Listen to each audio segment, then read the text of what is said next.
বঙ্গবন্ধুর সহযোদ্ধা প্রখ্যাত রাজনীতিবিদ গণপরিষদ সদস্য প্রয়াত অ্যাডভোকেট মোশাররফ হোসেনের বাসভবনে ককটেল হামলার ঘটনা ঘটেছে। দুর্বৃত্তদের ছোড়া কয়েকটি ককটেল বিস্ফোরণে বিকট শব্দে প্রকম্পিত হয়ে ওঠে যশোর শহরের এলাকা। তবে কেউ এতে হতাহত না হলেও মানুষের মাঝে আতঙ্ক সৃষ্টি হয়েছে। বৃহস্পতিবার রাত 2টার দিকে শহরের পাইপপট্টি এলাকার বাড়িতে এই ককটেল হামলার ঘটনাটি ঘটে। মোশাররফ হোসেনের জ্যেষ্ঠ পুত্র মারুফ হোসেন খোকন জেলা আওয়ামী লীগের সদস্য। গত 15 আগস্ট বঙ্গবন্ধু মুরালে ফুলের শ্রদ্ধা জানান মারুফ হোসেন খোকন। সেই কারণে রাজনৈতিক দুর্বৃত্তরা এই হামলা করতে পারে বলেও মনে করছেন তিনি।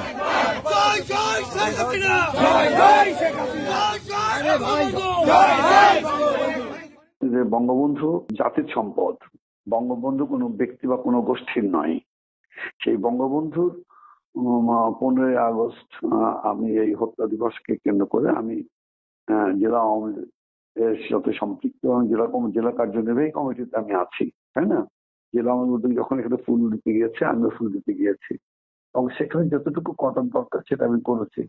এটা থেকে ওই যদি গুসা হয়ে যদি কিছু করে থাকে, আমার কিছু বলার নেই। মারুফ হোসেন খোকন জানান, বৃহস্পতিবার রাত 2টার দিকে হঠাৎ করে 3টে ককটেল বিস্ফোরণ ঘটায় দুর্বৃত্তরা। তখন পরিবারের সকলেই ঘুমিয়েছিলেন। 2-3 মিনিটের মধ্যে 3টি ককটেল বিস্ফোরণের ধোঁয়ায় আচ্ছন্ন হয়ে পড়ে গোটা এলাকা। পরিবারের সদস্যদের মধ্যে সৃষ্টি হয় আতঙ্ক। ঘরের ভেতরে অসুস্থ মা ও শিশুরাও আতঙ্কিত হয়ে পড়েন।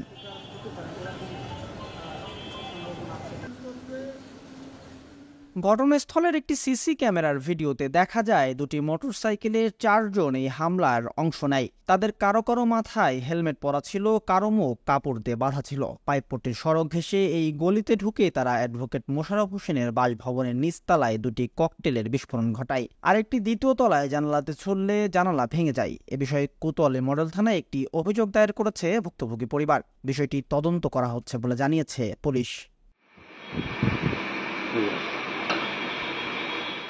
নেক্সট রিপোর্ট, দৈনিক কল্যাণ।